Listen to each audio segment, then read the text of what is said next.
I just think that's the bad formula is letting these coaches that you're not sure you're going to keep select these quarterbacks because then you're screwing up. It's all about the quarterback to me, and so you're screwing up their development. So I think Woody Johnson has to. I think he needs to spend some time around this team this year and make sure just that Aaron Glenn is the guy going forward, and he's going to be here for another 2 or 3 years at least to be with this quarterback.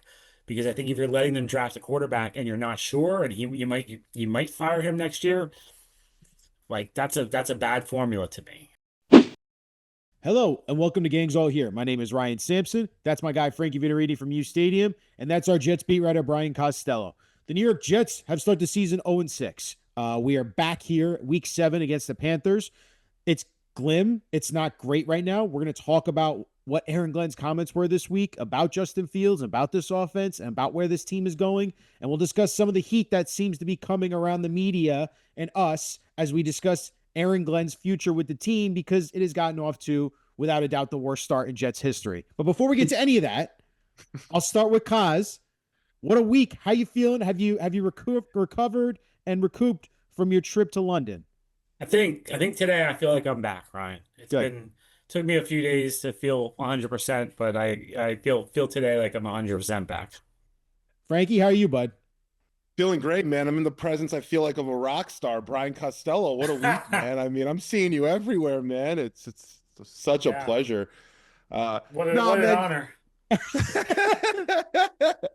I will say this, guys. At the end of the day, we can look back at this season and say, this was a memorable one. I think we'll remember this season for forever. So it's something memorable. I like memorable things. So we'll remember Aaron Glenn's first year as the New York Jets head coach. So That's a positive way to certainly look at it, Frankie, and what's going on with this Jets team right now, because there's not a lot of positives to talk about. But look, uh, it, I know you guys love, and you deservedly so. You should crush me because I picked them to win 10 games. That was a horrible look. Looking back at that now, and the way this season has gone, I don't think any one of us could have predicted. 0-6. I know there was a lot of tough teams because if you look at the opponents they have played thus far, look, those are some of the best teams you would have thought before the season.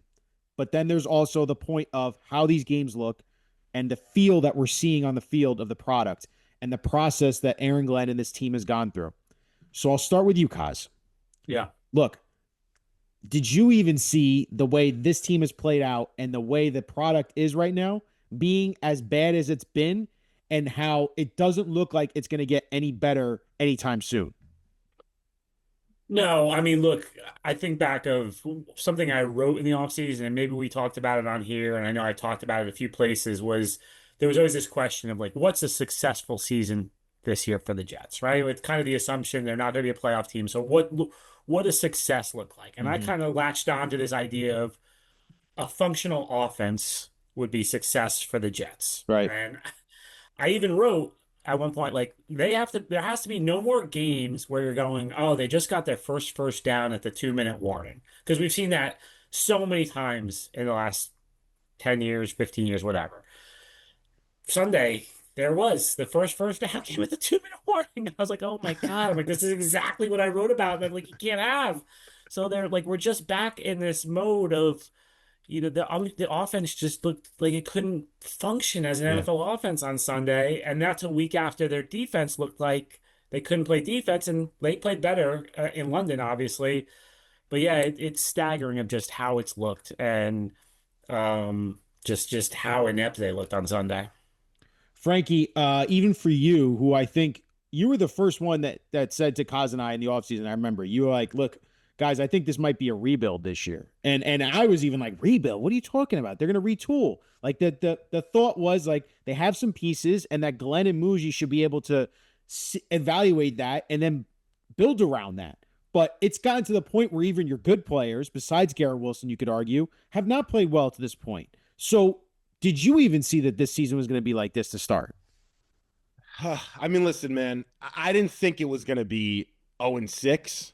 I thought they would have a win or two at this point.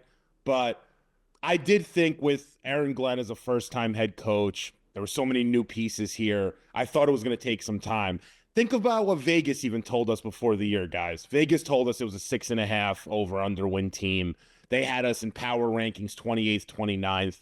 Now, That doesn't mean that the team, you can't expect the team to win games, but obviously this thing was going to take some time. I didn't like, and I still don't like, the combination of Aaron Glenn and Justin Fields running this team or running this offense, if you want to call it, that way. I just don't see it. I never thought that made sense. I thought they needed a more seasoned, veteran sort of quarterback, not Justin Fields, though that was still going through a lot of growing pains in the league. And I thought Glenn just needed a little bit more experience on the offensive side of the ball, and I don't think he got that. So it's not surprising that the offense isn't able to put up points, and the defense is a little bit surprising how bad they've been early on, but they weren't gonna. We couldn't have expected them to win too many football games. Honestly, I mean, this is a new thing. Everyone's new. You're playing against teams like Buffalo, man. They've been around for a while. Pittsburgh, those guys have been there for a while. But Tampa, a lot of pundits have them as one of the best teams in the NFC coming into the season. So it's not surprising that they're starting slow. What is surprising, though, is Glenn hasn't been able to win a game yet. And it's very surprising considering how successful New York Jets head coaches have been in their first year for the most part. Like we've had coaches win games here in their first year just on pure energy and focus alone. So, but with that being said, I'm not totally surprised, and we got to start thinking in the rebuild realm here. Well, and what it looks like right now, right, is that we're starting to get the answers that we kind of knew already about Justin Fields. So he takes 9 sacks last week against the Broncos. Even after a bounce back performance from the defense, who gave you a takeaway, special teams looked a lot better, gave you great positioning on the first 2 drives, Coz. They end up with 2 field goals, and then really nothing else materialized after that. They couldn't get a good drive going. Like you said, they couldn't get a first down for a while. But I didn't expect was -10 net passing yards and really only 45 total when you have Garrett Wilson, you have Mason Taylor, you have Breece Hall. There's been a lot that's come out now this week about what exactly is this offense game plan and why is Justin struggling to get the ball out, looks afraid to throw, and taking a lot of long developing sacks. So what is your overall sense on what the coaching staff has done around him? And do you feel like, look, the Jets are hurting themselves by playing Justin more and more every week? Well, I think they were coaching scared on Sunday. I mean, that's what jumped out to me. It was like it looked like they just didn't want to take any chances. They were running the ball in some situations where you're scratching your head, like, well, why aren't they throwing the ball here? Obviously, the 2-minute drill at the end of the first half was mind-boggling, and it looked like they had no idea what they wanted to do. It looked like they were just like, maybe we're going to be aggressive. Oh no, let's run out the clock. Let's like they were back and forth. So this was a horribly coached game, and I think you guys have been around me enough. I do not usually rip the coaches as much as I rip players, and but this was a horribly coached game, and so and Justin looked scared. He looked scared to let it rip. Longest pass was 11 yards, and I think it's become a topic this week. But I brought it up Wednesday with Glenn is like 0 interceptions should be a great stat. Might be the first quarterback I've ever covered with 0 interceptions, and it feels like a negative stat because he's just Yeah. he's not throwing 50-50 balls. He's not giving his players a chance to win. And open in the NFL is sometimes really small windows, and you got to try to fit it in there. And sometimes they're going to pick it off. And I don't agree with Aaron Glenn's comment of like, oh, everyone will be bitching then when he throws. Like, I think Jets fans and reporters are smart enough to know that, yeah, you might result in an interception, but it may actually result in an explosive play. Oh my gosh, what's that? Like, we haven't seen that. Their longest play this year is 33 yards, that pass to Garrett against Pittsburgh. And that's really it. It hasn't been explosive enough. So he's got to take more chances, which he acknowledged. Fields acknowledged Wednesday. So yeah, I think, I don't think, Ryan, you said something like it's not going to get any better or it doesn't look like it's going to get any better. I do think there's chances here it's going to get better. It's a long season. They've got games coming up. I realize they look terrible, but the Panthers like have no pass rush whatsoever, right? The Bengals defense has been scuffling. The Browns offense might be worse than the Jets offense. There's other teams on the schedule they can win. I sort of think back to 2019, where I think he started 1-6 or something like that, 1-7 maybe, and they went 7-9. They won some games in November, and December. So, it still can flip. I wouldn't say there's no chance it's going to flip a little bit. It's just, it can only flip so much now at 0-6. Right. So I hear you on that. Like there's only so many chances here, but I think you've discussed a lot that's been concerning is that the coaches do look scared and the way that Yeah. they've gone about the game plan here, you can really critique. And I've heard your questions, Kaz, which were, why aren't you throwing screen passes? Why aren't you Yeah. getting the ball to Brees Hall more? And why aren't you using Justin Fields' legs more? A threat that Yeah. really should be a huge part of this offense. It feels like that's where the Jets are kind of forcing themselves into these tight windows and holes of we can only develop plays this way. Instead, you're not using all the tools that are there for you. Yeah, I think the Broncos defense got their head last week. I think they treated them like they were the 85 Bears, and they're a good defense. But, I think they were scared. Like they coached scared and they kept Brees in too much on pass protection. Like to me, one of the things watching Salah's defense was teams love to throw screen passes, like we talked about all the time, because Salah was an attacking defense. They would throw it right over the defensive line's head, and that was something they was defending it. And I'm like, I don't understand why there weren't two or three screen passes in the game plan where you just call that and just that helps Fields out. That softens the pass rush a little bit. There seemed to be none of that, and so I think they were scared last week of the Broncos defense. Yeah, Yes, sir. what's crazy Yeah. is we didn't target Brees Hall in the passing game last week. I mean, he wasn't Yeah. targeted at all. And you would think with Fields struggling that much, Kaz and Ryan, that you'd give him an easy check down to Brees, to say the least. I mean, come on. Yeah, no, they'll talk in training camp, I mean, they split Brees out in training camp all the time. They've done that, I think I can remember once where I've seen that this season. They haven't really used him effectively in the past game enough at all. No, and you could feel it on the offense. You could feel why and another thing that is concerning, which you're not going to have to worry about this week because Garrett Wilson looks like he's out. Is that they didn't target him until almost. I mean, they don't pepper him with much targets too. That's what's Yeah. I guess confusing to me as well. Is like, can't you as the offensive coordinator? Hey, look, Justin, we're designing this play to go to Garrett. Throw it to him. Like, give him the ball.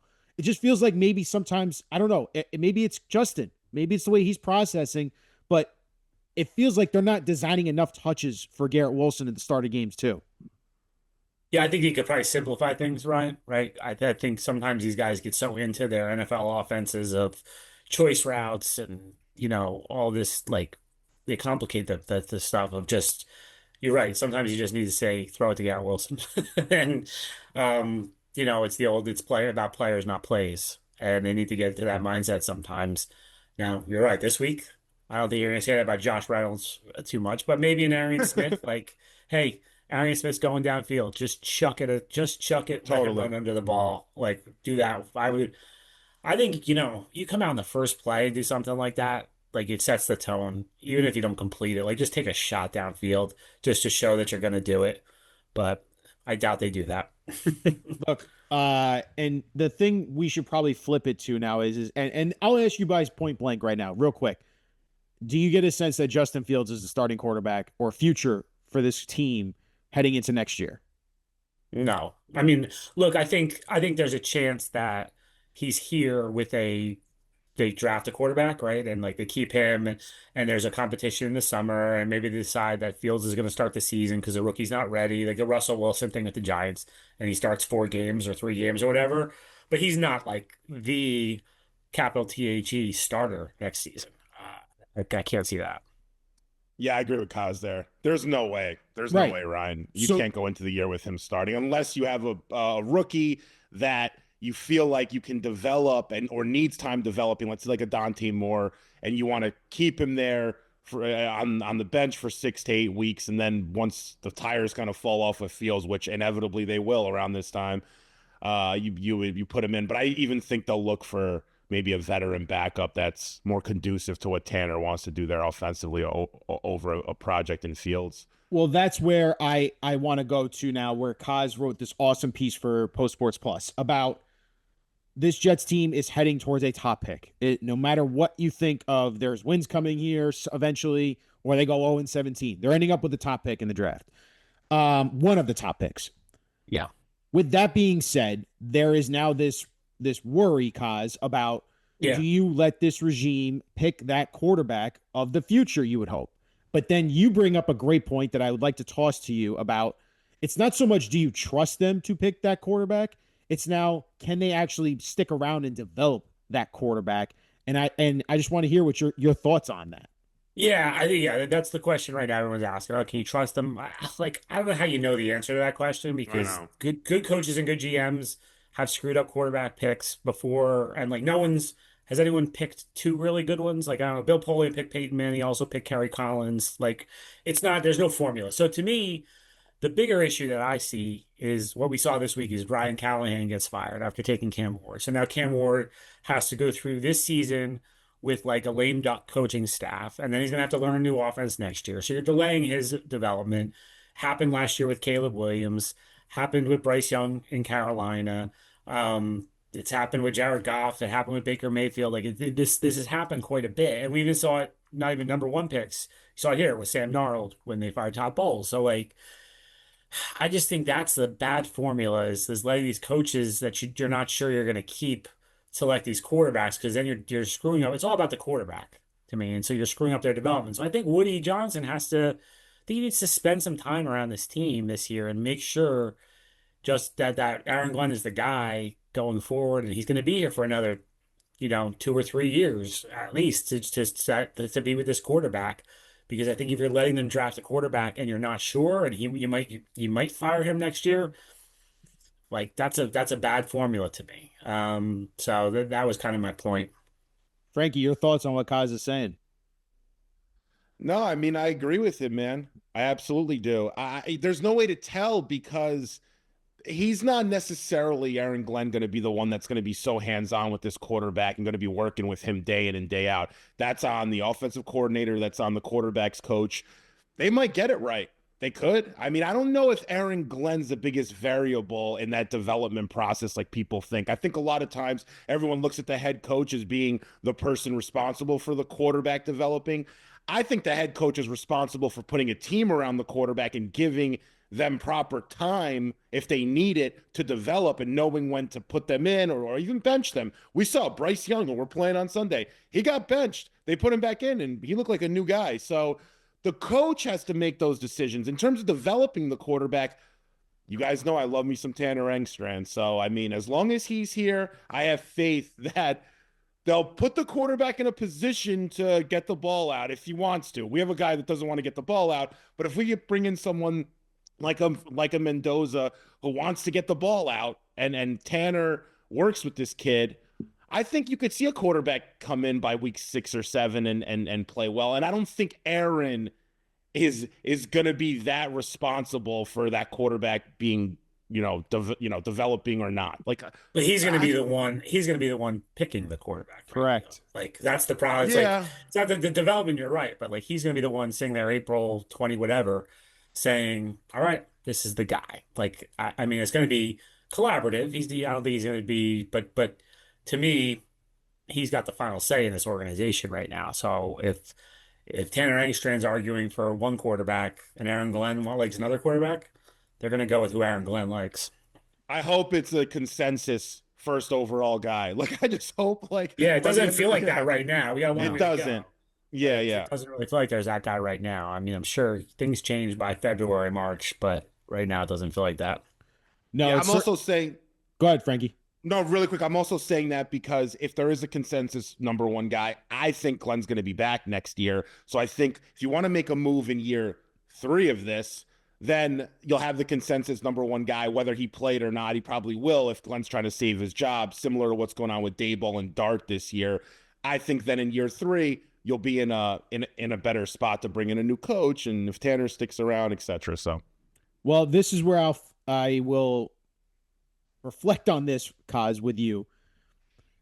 The comparisons with the Lions and the Jets that we constantly hear from Aaron Glenn, right? So you guys were just putting it great about, look, Glenn's going to get his chance to pick his quarterback, but it's different every time I hear him compare the situations with the Lions and the Jets. Like, look, I know the Lions got off to a really bad start in 2021, and they had arguably a worse roster Yeah. Campbell and Glenn were taking over in Detroit compared to what this current regime has now in New York,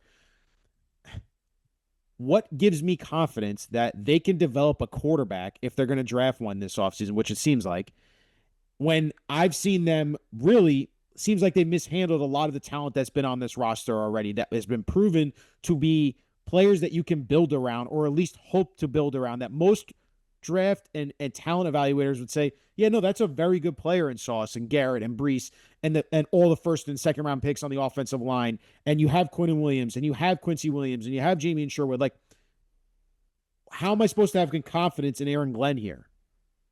Yeah, I don't think you can right now, but I don't think you have a choice, Ryan. I think you're gonna be That's the not great. guy. Yeah, but like I don't know though. Like did I guess not to pound the Detroit analogy into the ground because we've done that already with Aaron Glenn, but there probably wasn't a lot of confidence around Dan Campbell at this time either in Detroit, right? And I think now he's considered to be a good coach. He's done a good job, but guess what they did in Detroit? They got good players, right? They brought in a lot of good players. Their first draft, I think, had St. Brown in it and someone else I'm forgetting that for it, Panay Sewell. And then the second draft had Aiden Hutchinson. Jameer So Gibbs.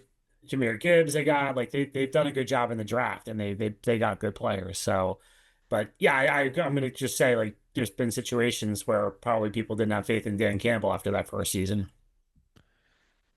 Yeah, I don't know. It's Joe Douglas's guy, Jameer Gibbs, guys. By the way, remember that Joe Douglas wanted Jameer Gibbs. He did want Jameer Gibbs real bad. uh well, with that being said, and again, all the comparisons to the Detroit here, Jets fans are sick and tired of waiting. But like you said, you told us this before the season, Cause you're like, you guys gotta have patience. It's wearing thin already because of how this season started.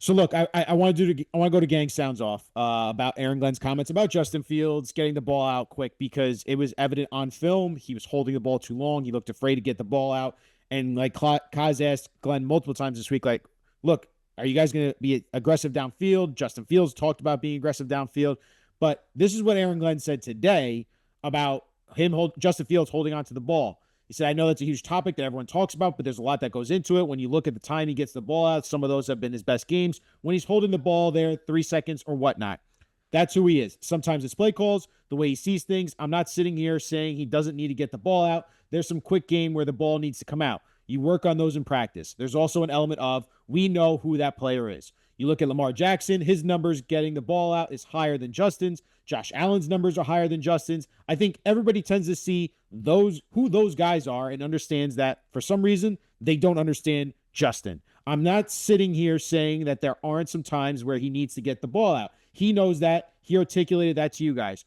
We're going to continue to work on that as much as we can. Kaz, I know I'm beating a dead horse here, but Justin is not Josh Allen and he's not Lamar Jackson, and those guys do get the ball out quicker than what Justin's been getting out this year. How about Patrick Mahomes? Did you Patrick Mahomes? Let's just throw all the names out there, guys, for all Yeah, the no. It'll take us an hour. I know there's been a lot of conversation about Aaron Glenn's press conferences this week, but like if I was advising him, I'd say like yeah, probably don't bring up Josh Allen and Lamar Jackson who have 3 MVPs between them.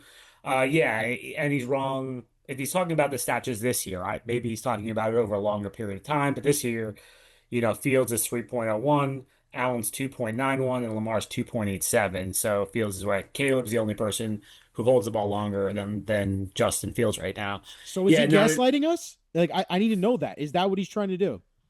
no, I think he's defending his guy, but in just a bad way. I think a lot of times coaches hesitate to make comparisons, right? Like we love to ask comparison questions for like rookies. Usually, who does this rookie remind you of? And coaches usually say, I don't like to make comparisons. It's probably a good idea because you generally don't make comparisons to bad players. Coaches always, like so. Rex was famous for comparing guys to like Hall of Famers, and at one point we used to joke that the Jets defense had Ray Lewis, Ed Reed, and me and Joe Green on it because that's like who Rex compared people to. But yeah, so he should probably just stay away from those comparisons, I think. Frankie, your thoughts? Well, I was noticing this, Kaz and Ryan, in his pressers, right? I remember Aaron Glenn said after the Cowboys game, he brought up how the Jets defense led Dallas out of the half to 3 straight punts. And I remember we did a post game. I'm like, wait, it was only two. Let me double check. It was only two. He said three. Whatever, not a big deal. Then with the field goal, Yeah. he's like a 68 yarder, a 65 yarder. First, he said a 45 yarder. There, and it's 45 plus 17. It's 10 in the end zone, 7 back. All right, 62, whatever. But all right, it happens. Although that's pretty alarming considering the fact that a 62 yarder, listen, he's not going to make it, Nick Falk, but you probably have a better chance of winning that game if he tries that than what you did on 4th and 8. So he kind of gave a little white lie, I'll call it there, or something he had forgotten, which is alarming, but whatever. Then he said it again, Coz and Ryan, against Denver. He goes, when we went for on 4th and 1, we were on the 50. You guys were on your 37. You weren't on the 50. So either he's not remembering, which is alarming because you want your head coach to remember things that happen, in week 1 on 3rd and 10 in the third quarter, first drive, or he's just kind of, stretching the truth a little bit to not make himself look as bad. I don't know. And I'm not trying to pin him down too much for this. I know he gets put on the spot. This is his first time really doing this stuff, but he's been kind of lying a little bit in these, I don't or stretching the truth, excuse me, in these post games. Yeah, I give people benefit of the doubt in post game. I think it's a pretty Yeah. tough thing to do because you're walking out of the heat of the battle. They get 15 minutes maybe before they come talk to us. Yeah. Maybe, yeah. And so I do think it's tough. And I'm not going to bang them on not having specifics because the alternative is I got to watch the tape, and that drives me crazier. Like that, True. so if you miss some specifics on yardages and stuff, I'm not going to bang you on that. I think it happens, but you know, I actually two guys I should say I talked to Nick Folk after the game. I'm not writing it, but I asked him and he said he was hitting them from like 57, 58 pregame in that direction. So and then he said during the game, 'cause I said Glenn said the 35, and he says, yeah, like in game it shifts. And so he says 35, and I said, well, I'm like, what do you think about a 62 yarder there? And he said, well, it's 60 degrees out, it's grass. He said that he understood why they didn't do that. Maybe he's being the good soldier here. But I said, don't you think? I'm like, I personally think there's a better chance you hit a 62 yarder than they convert a 4th and 8. And he said, no. He said that I think there's probably a 1% chance I make that kick. And Really? yeah, he said there's a higher chance that there would they convert the fourth down. So, yeah, Okay. he said because he even said Will Lutz kicked it from 57, I think, right earlier in the game, and he goes he Yep. barely made it. So he barely made it. He's 10 years younger than me. So he's like, I'm probably not making that kick. So and Interesting. again, maybe he's Interesting. Very interesting. might Yeah. be being a good soldier there. Might be. But Nick's a pretty honest guy, and so I take him on his word. I think overall though, and what I'm trying to emphasize after listening to both of you and us seeing how Aaron Glenn has handled these pressers during the week pressers with you and handling the tough questions, guys, it's not gone great. That's the way I would No, summarize this. And what I mean by that is like, right, you're evaluating this coach after his first season. For him going 0-6, for them being uncompetitive in a lot of these games, and how these games have really just come down to garbage time, stat padding, and he could try and paint the narrative as much as he wants. It's not gone great on the field and both off the field for this coach. And that's where I yeah, get a little frustrated, really frustrated about what we're seeing right now. no one will care if they win though, Ryan. Right? No one will care about press No one will conferences. care. The press conferences are all being featured right now because they're losing, and like I know, I don't know how you guys are, but like to me, as like when I'm a fan, when I'm watching, like let's say I'm watching baseball. I tune into the post games much more after losses than I do after wins, right? Same. Like I want to hear what the Mets manager or Yankees manager like if there's a bad loss, it's like a car wreck, right? I'm like, oh my God, I'm rubbernecking. I want to turn the post game on.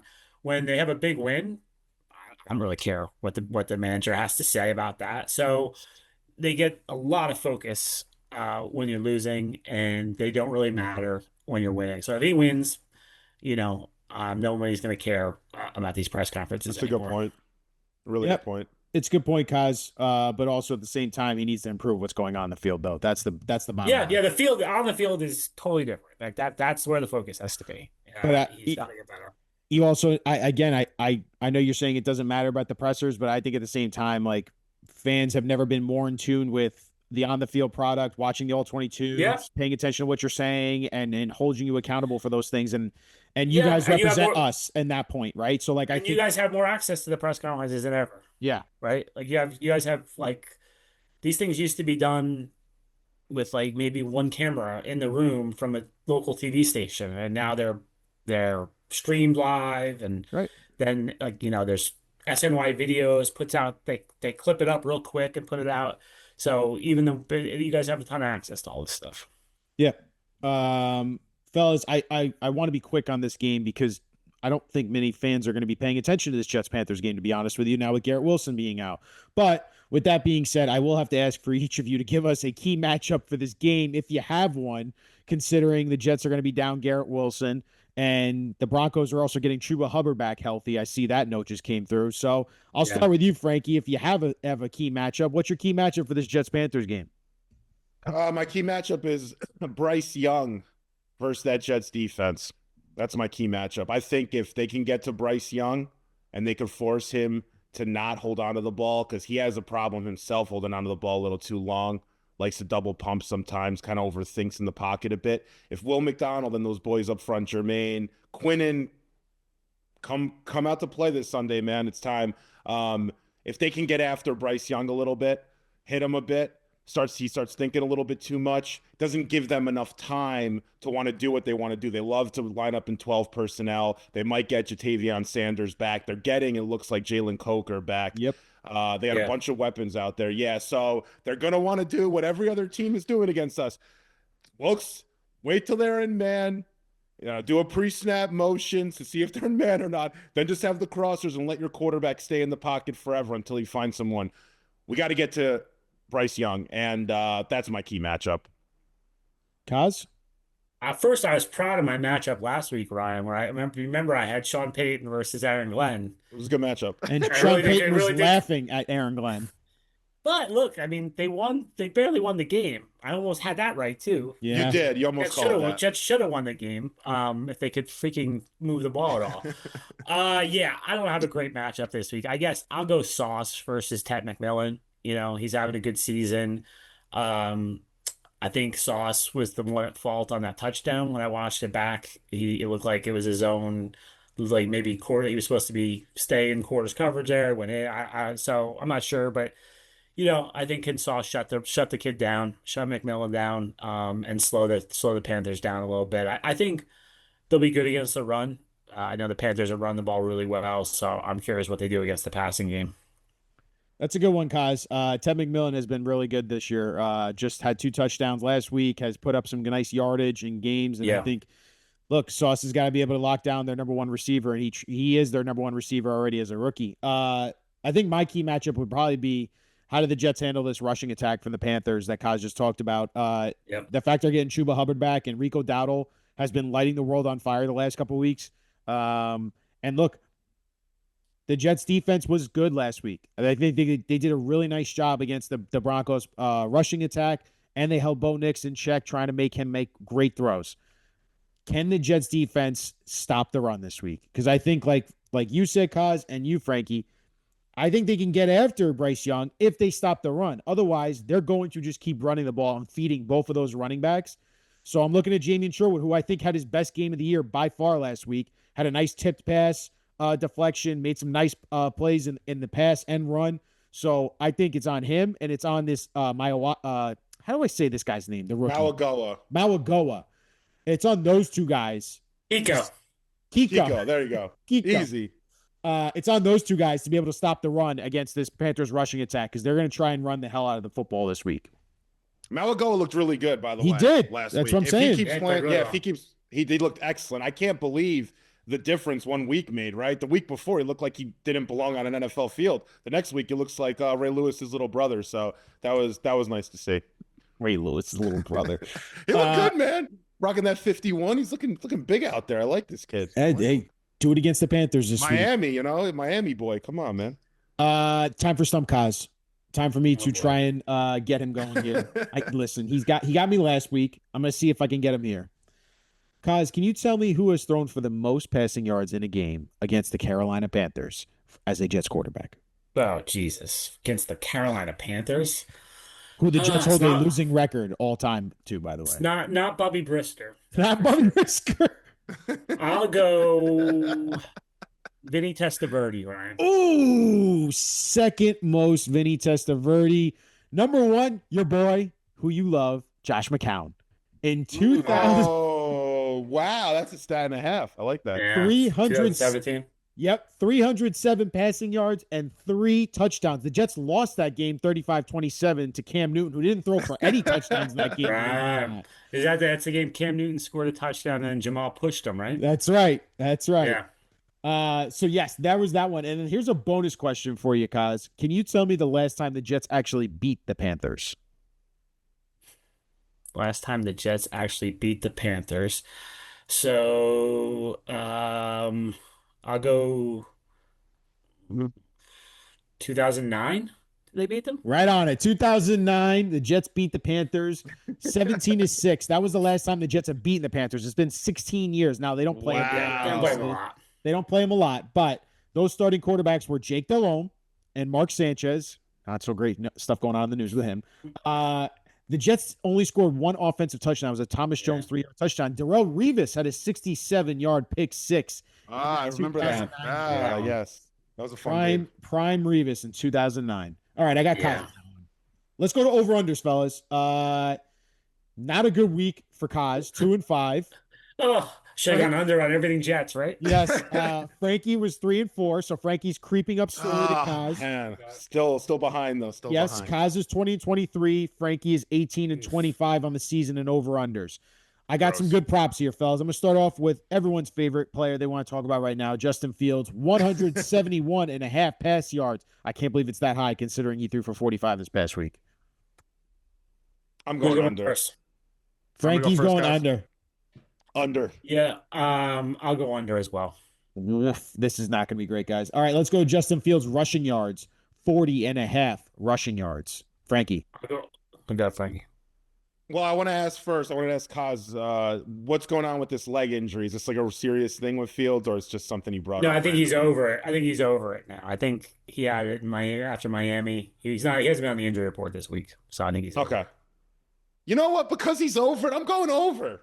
Going over. It's a big rushing day for Fields. Yeah. Not a read option, right? Do they actually call him? I don't know. Yeah, I agree. I think over. I think this is going to be a big Fields run the ball game. I think they're going to call a ton of design runs for him. I can see him scoring, rushing for a couple touchdowns. Like I think this Rushing is. I think for a that's, couple touchdowns. Wow. Yeah, because I don't think they're I going like to. this. I think with the lack of receivers, that they're going to have to run the ball a lot. I think you're going to see a lot of Justin Fields running in this game. Well, let's go to the other quarterback in this game, Bryce Young. They got him at 183 pass yards. I'm going to go over. 180. I'm going to go under on that. Under for Kaz. And then let's go to Breece Hall, because you guys talk about running the ball. Breece Hall, 67 and a half rushing yards. Frankie. Over. Kaz. It was very dramatic. Yes. Yeah, I'm gonna go. I'm gonna go over too. I think it's gonna be a big rushing day for the Jets. All right. And let's go to Tet McMillan, 53 and a half receiving yards. What does he do against That's a Sauce good number. Gardner? That's a good number. Kaz, you want to go? I'll go under. Under. And what was yours, Frankie? I'm going to go under as well. Okay. So you guys think Sauce has a good day against both of them. Now let's go to Mason Taylor. Last prop Oof. here, fellas. They got him at 42 and a half receiving yards. Sorry, guys. That's an easy under for me. Under, yeah, under 44. Wow. They don't have anyone to throw to. You're not going to pepper Mason Taylor with targets? I only had 2 yards last week, right? Yeah, well, they didn't really throw the ball well, Frankie. No, he's targeted once.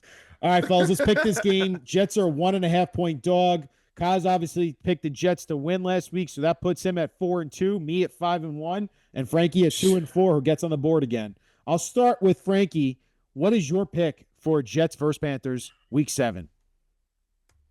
Well, guys, I really want to pick the Jets this week. When I was speaking with Ryan, we were texting back and forth. He was telling me about, the things that the Jets could do this week and why they could win this game.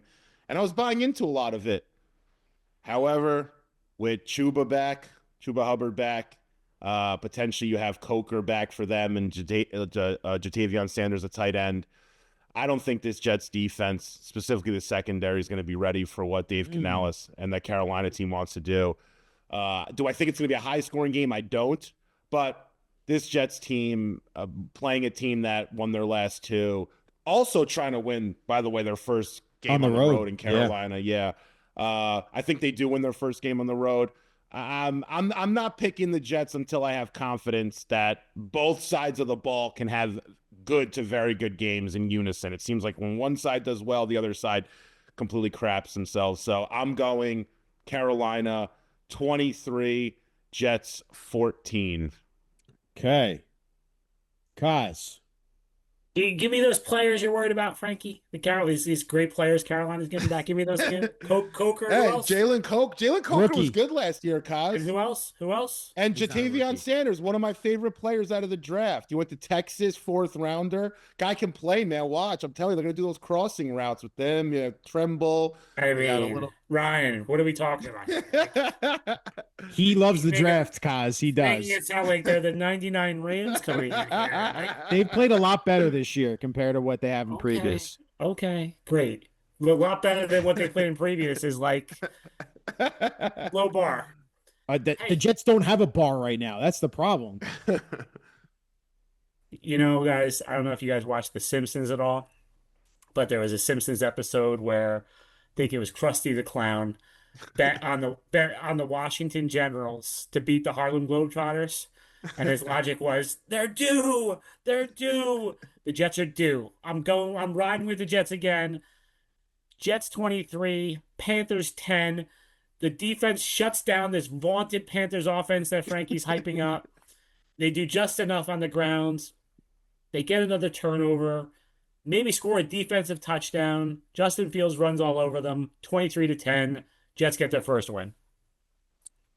They're due. I like that. Kaz is picking them again, and he's stealing my thunder because I'm on the Jets this week, baby. There you go, Brian. Wow, I'm lone wolf. It makes no sense why the Jets should win this football game. They should get blown out, to be honest with you, how bad they played. The Panthers actually have a good defense. Their offense should be young and upcoming and promising, and the Jets haven't been able to stop the run until this past week. The Panthers should be able to run the football on them, but for some reason, like Kaz said, they're due. I think this Jets defense actually has a turnover, like a Sauce Gardner pick 6, like Darrelle Revis, goes 70 yards for a house touchdown, Sauce touchdown. Like that. This Jets team is going to get their first win of the season, and they're going to beat the Panthers. I got them winning 17-7. It's going to be such an ugly game. Barn burner. A rock fight. Jets. And I honestly, I don't know how they're going to score on offense, but I'm looking forward to watching how they can try and make Justin Fields do something other than hold the ball for another sack. And Armoon Membu going, "What the you doing on the field?" So, yeah, we're looking forward to it. That's a preview, guys, or I guess a state of this team right now, because that's what this pod really was today. And they're forcing us to talk more about the offseason than the actual product on the field at this point. It's very frustrating, but we're trying to get through it. And I appreciate Kaz and I appreciate Frankie for hopping on here and doing all this talk with us. Fellas, any final thoughts before we sign off? No, I think that's it. We covered it, Ryan. I forgot to mention this. Back in Miami a few weeks ago, the guy who was driving the media shuttle was a big fan of the podcast in Miami. So shout out to that dude. I forget. I don't think I got his name, but he was very excited to talk to me after the game on that Monday night. So shout out to our faithful listeners.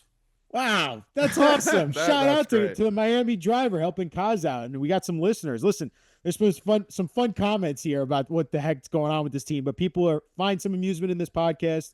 I enjoy doing it with you guys because you guys make it easy on me. But yeah, look, we'll catch you next week, guys. We're looking forward to your coverage throughout the weekend. And Frankie and I will have you all you Jets fans covered post-game for the Jets post-game live show here on the New York Post Sports YouTube channel. Until next time, fellas, go Jets.